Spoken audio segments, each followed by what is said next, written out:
Una de las preguntas que yo me hacía estudiando en la universidad cuando me daban estos tópicos era que, a ver, en el ámbito práctico, ¿cuál es la metodología más conveniente? Y ciertamente, si hay varias opciones, ¿cuál es la que más se utiliza y por qué? Porque claro, en estos cursos te suelen mostrar los diferentes sistemas, sus diferencias, sus características, pero he visto muy poco que de verdad se sienten a analizar cuál es el más conveniente. Y ciertamente con los años y estudiando me di cuenta que va a depender de la situación financiera de cada participante para poder determinar cuál sistema va a ser más provechoso. Recuerden que en esta relación contractual estamos hablando del deudor, que sería el cliente o la empresa, y el acreedor, quien tiene el poder para establecer las condiciones de la deuda, sería el banco. Entonces, al final, se tiene que pensar es en la rentabilidad del banco, porque es quien tiene, como les digo, el poder de establecer las condiciones. Esto no es un tema que un cliente pueda elegir así como quien dice con libre albedrío. No es que tú puedes ir a un banco y decirle, mira, ¿será que me puedes aplicar la metodología alemana? No, eso no es así. Va a estar en función a las necesidades del banco. Y ciertamente, ¿qué voy a hacer? Les voy a poner una serie de bullets aquí para analizar un poco de qué va cada metodología, pero entrando un poco más en detalle y vamos a concluir que el sistema francés es el sistema más utilizado, pero ya les voy a explicar por qué. En primera instancia, si comparamos el pago de cuotas aplicando el sistema francés versus el sistema alemán, nos vamos a dar cuenta que en el sistema francés el pago de cuotas va a ser menor durante los primeros periodos, pero esta ventaja se va diluyendo en el tiempo. Y esto es así debido a que son cuotas fijas, ¿de acuerdo? En cambio, las cuotas en el sistema alemán suelen ser elevadas al principio y son variables. Sin embargo, ¿qué sucede? Que esta ventaja, a medida que pasa el tiempo, se va a ir diluyendo, porque en el caso del sistema francés se va amortizando la deuda más lento, se cobran más intereses y la amortización progresiva va a ir aumentando. Entonces, ¿qué sucede? Y ya entrando en este tópico que es el clave, bajo el sistema francés se generan más intereses, porque la deuda, como lo estaba comentando, se reduce a una menor velocidad y esto es lo que determina la rentabilidad del banco. El propósito que tiene una institución financiera es cobrar intereses. Entonces, claro, la idea cuál es? Se va amortizando la deuda, se va pagando, ¿de acuerdo? Y la idea es generar intereses. ¿Cada vez van a ser menores? Sí, pero ciertamente bajo el sistema francés, como la amortización es progresiva y suele ser baja al comienzo, se cobran más intereses sobre el saldo acumulado. En cambio, bajo el sistema alemán ocurre lo contrario. Entonces esto es clave, además de que el sistema francés al banco le asegura un flujo de caja constante. El cliente de alguna u otra forma va a tener que pagar esa cantidad. En cambio, en el sistema alemán las cuotas pueden variar. Entonces, con esto podemos concluir que el sistema francés es el más rentable para el banco. Sin embargo, también podemos concluir que esto al cliente no le beneficia del todo y que el sistema alemán sería la mejor opción para él. Eso es así debido a que bajo el sistema alemán se pagan menos cuotas en el largo plazo, eso le beneficia al cliente, tener que pagar menos, porque la deuda se amortiza con mayor velocidad. Y eso es así debido a que la amortización es constante y si el monto es elevado, la deuda se va a reducir más rápido. Por lo tanto, mientras más rápido se reduzca la deuda, menos intereses puede cobrar el banco. Por lo tanto, el cliente tiene que pagar menos. Con esto, lo que busco decirles es, el sistema francés le conviene al acreedor y el sistema alemán le conviene al deudor. Pero fíjense que todo esto es un tema de relacionamiento, es algo que va más allá de lo financiero y bueno, va a depender del banco. A ver, el banco no, y fíjense el caso de Bancaribe, por ejemplo, que puso sistema alemán. Al final nosotros no sabremos cuáles son las razones o si ellos tienen libre albedrío, va a depender de las necesidades que tengan y también del tipo de cliente, ¿no? Porque todo esto es un tema de fidelidad, es un tema de ver quién tiene el mejor historial crediticio, con quién mantienes las mejores relaciones, con quién puedes confiar, sabiendo que te puede pagar. ¿Me explico? Y a eso voy. El tema del relacionamiento es clave acá, porque vamos a considerar un caso especial que a todos nos ha pasado por la mente cuando nos endeudamos, que es el tema de cancelar la deuda de manera previa o de manera anticipada. Hay que tener cuidado con esto, porque si bien es cierto que desde el punto de vista del deudor esto es bueno porque nos libramos de la deuda, y claro, cuando tenemos flujo de caja en la mano podemos pagar lo que queda. Esto no le conviene al banco y de hecho pagar anticipadamente las deudas puede perjudicar las relaciones comerciales. Eso es así debido a que si el total del saldo por pagar lo liquidan de una vez, el banco no va a poder cobrar intereses sobre lo que queda. Entonces no es rentable. ¿Qué va a pasar? Que el banco, está bien, los puede seguir financiando, pero ciertamente va a optar por buscar en su cartera a los clientes que le paguen en los momentos determinados y que les resulten rentables económicamente. Y así funciona en el mundo de los negocios. Entonces, lo ideal con las deudas es pagarlas en los plazos establecidos en los contratos o en las condiciones que estaban previstas para que se pueda tener una relación sana con el banco y que éste nos pueda ofrecer productos y nos pueda financiar en mayores cantidades en el futuro. Esa es la idea. Ya con esto concluiríamos el tema 4, pero les dejo dos ejercicios adicionales que vamos a trabajar para cubrir dos tipos de rentas más. Aquí el clásico ejercicio en inglés, te los dejo, se los voy a traducir y aquí vamos a considerar el caso de la cuota creciente que no lo hemos manejado. Tenemos aquí un préstamo de 5 millones de euros que se va a pagar cada mes, redimible en un año, es decir, su vencimiento va a ser en este periodo a una tasa del 6% mensual. Ya la tasa está mensualizada y tenemos pagos mensuales. Adicionalmente, y aquí viene lo nuevo, vamos a considerar una tasa de crecimiento sobre esta renta de 1,5% aplicable cada mes, de tal manera que con esto vamos a elaborar la tabla de amortización y vamos a calcular en este caso la cantidad por pagar, no los intereses, sino las cuotas por pagar. Recuerda que las cuotas tienen tanto capital como intereses. En este caso vamos a acudir a la fórmula de renta geométrica, porque tenemos una tasa de crecimiento y tenemos un periodo establecido. No tiene sentido aplicar una tabla con una perpetuidad, ya eso lo sabemos. Para ello, utilizamos la fórmula de valor presente de una renta geométrica despejando la cuota y esta va a ser la cuota base. Y mucho cuidado, no se automaticen. No pueden aplicar esta cuota, ¿verdad? Todos los periodos porque está sujeta a esta tasa de crecimiento. Entonces, claro, miren la diferencia. Se sigue aplicando el sistema francés debido a que la amortización es la resta de la cuota menos los intereses, pero en este caso se rompe un poco la regla porque la cuota no es constante, sino que va a ir aumentando en función a la tasa de crecimiento. Y el total de cuotas por pagar sería la sumatoria de toda esta columna. Vamos a nuestro archivo de Excel. En este caso, yo ya me adelanté un poco y ciertamente quiero hacer algunas consideraciones, sobre todo con el cálculo de la cuota. No hay una fórmula específica para determinarla.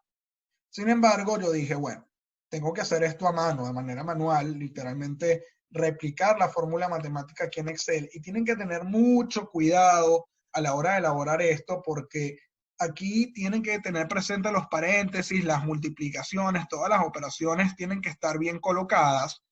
Les sugiero que hagan esto en diferentes celdas, háganlo por pasos para poder determinar bien la cuota base. Entonces, claro, a ver, esta tabla es igual que otras tablas que ya hemos manejado. El saldo inicial sería el saldo final. Aquí tenemos la cuota, pero claro, es la diferencia, que no la vamos a mantener fija, sino que ahora la cuota que viene va a ser esto multiplicada por no más la tasa de crecimiento. Se aplica el crecimiento compuesto y claro, mantenemos fija la celda para que no se corra.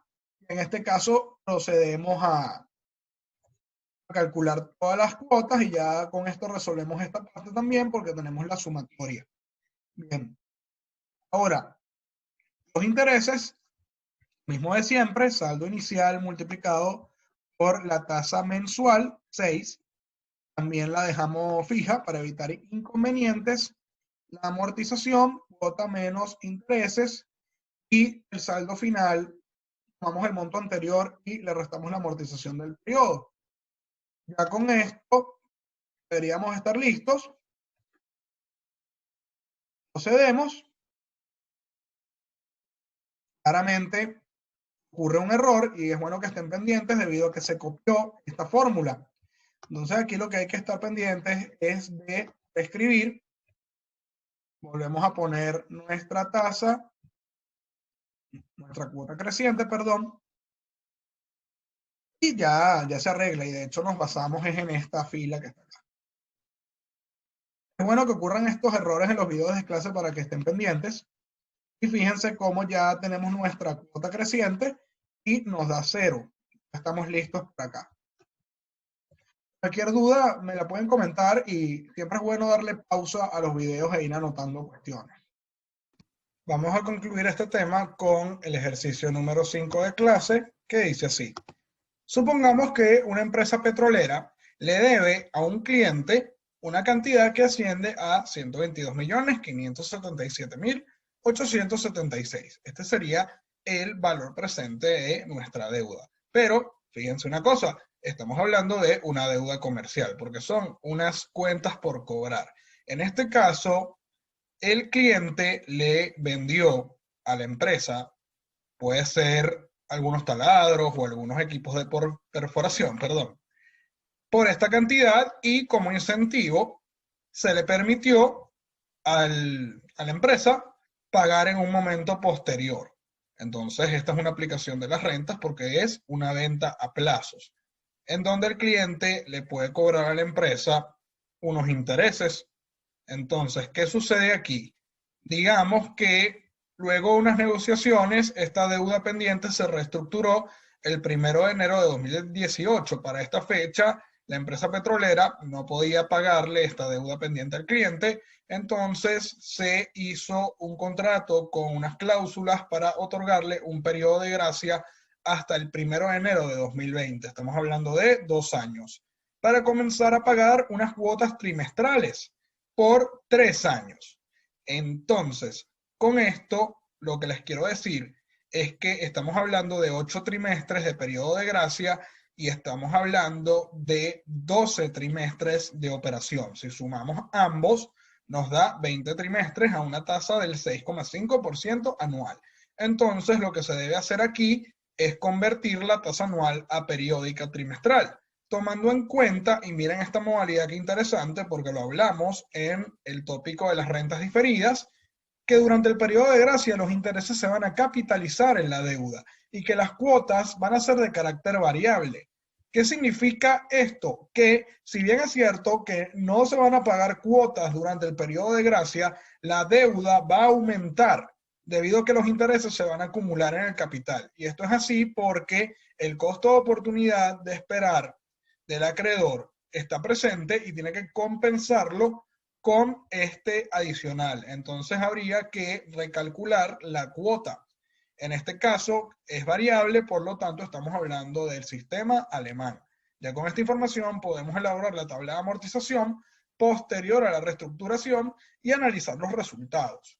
Vamos a ver qué podemos analizar aquí. Yo lo que puedo ver en esta tabla es que efectivamente se cumple la condición de que no se paga cuota durante 8 trimestres, como pueden observar, hasta el 1 de enero de 2020, en donde los intereses se van acumulando en el capital. Y esto lo podemos ver porque el saldo final cada vez va aumentando hasta llegar a este punto en donde tenemos una nueva deuda que hay que calcularle la amortización. Esto es un error muy común porque he visto estudiantes que hacen el cálculo de la amortización con base en este valor presente y resulta que el valor presente a tomar en cuenta es este que está acá, porque se va a empezar a pagar cuotas a partir del 1 de abril de 2020 en este caso, y podemos observar cómo las cuotas son beneficiosas para el acreedor porque les puedo asegurar y pueden hacer la comparación, pueden hacer la tabla con las condiciones originales de la deuda y se van a dar cuenta que la cuota es más elevada porque evidentemente aquí se acumularon unos intereses y luego van a ver que a medida que se va amortizando la deuda se va reduciendo hasta llegar a cero, y ese es el objetivo. Vamos a plantearlo en Excel entonces. Vamos a nuestro archivo de clase, ya está vacío. Aquí lo que pueden ver, ya me adelanté, calculé la tasa trimestral tomando la tasa anual y la dividí entre 4. Aquí pongo una anotación, ya van a ver un comentario, porque la amortización se tiene que calcular con base en la nueva deuda, considerando el periodo restante de la operación en donde se va a amortizar. Y bueno, aquí lo que podemos empezar a hacer es que el saldo inicial es este saldo final. Aquí no va a haber cuota. ¿Okay? Fíjense que lo voy a aplicar a lo largo del periodo de gracia. Lo mismo con la amortización que ven acá. Pero lo que sí se tiene que generar indudablemente son los intereses. Entonces, claro, se calcula como el saldo inicial por la tasa. Esta tasa la mantengo fija, dándole a F4, y el saldo final, en este caso, en este primer tramo, es el saldo anterior más los intereses menos la amortización.